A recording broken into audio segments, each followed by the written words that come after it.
réunis autour des chefs des institutions de la République, Christophe Ambozo, président de l'Assemblée nationale, Modeste Bahati, président du Sénat et le Premier ministre, Jean-Michel Sama-Lukonde, tous les présidents et leaders des regroupements politiques membres de l'Union sacrée de la Nation, cette plateforme qui soutient la vision du président de la République, Félix-Antoine Tshisekedi Tshilombo, se sont rencontrés pour témoigner de leur ferme engagement.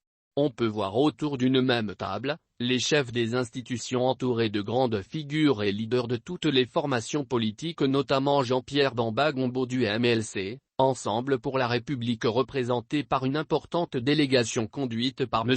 Olivier Kamitatu, Willy Makachi du PALU et Augustin Kabuya de l'UP et tant d'autres leaders membres de l'USN. Au sortir de cette rencontre tenue le lundi 24 janvier à Fleu Congo Hôtel de Kinshasa, Lambert Mende Malanga, président national de la Convention des Congolais Unis, Q, parti membre de l'Union sacrée, a fait le point à la presse. Les chefs des regroupements politiques de l'Union sacrée de la Nation se sont réunis ce soir ensemble avec les responsables des institutions. Comme vous savez, ils proviennent de l'Union sacrée, pour se souhaiter mutuellement les vœux de Nouvel An 2022. Le mois de janvier étant celui des échanges de civilité entre les membres d'une même famille. L'occasion a été mise à profit pour passer en revue, très brièvement, pour analyser la situation politique du moment.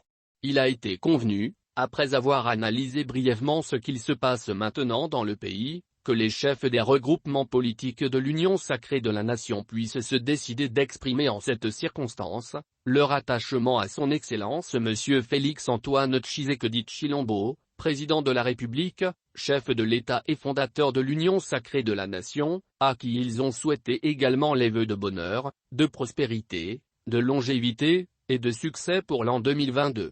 L'ancien porte-parole du gouvernement a aussi annoncé l'adoption d'un calendrier de travail pour bien assurer un avenir réussi à cette plateforme politique. Les présidents des regroupements politiques de l'Union sacrée de la Nation ont également adopté un calendrier de travail concernant les autres points d'actualité politique brûlante. Et, des réunions de cette nature vont se poursuivre dans les jours qui viennent. Vous serez informés au fur et à mesure que les résolutions seront adoptées par les responsables de l'Union sacrée de la Nation, a-t-il renchéri. Les observateurs estiment, et Lambert Mende leur donne raison, que la date pour cette rencontre n'est pas choisie au hasard. La cérémonie coïncide avec l'an 3, jour pour jour, depuis la première alternance pacifique et civilisée du pouvoir en République démocratique du Congo. C'est aussi, à une petite différence près, 9 mois déjà depuis que le gouvernement issu de cette coalition a été investi par le Parlement.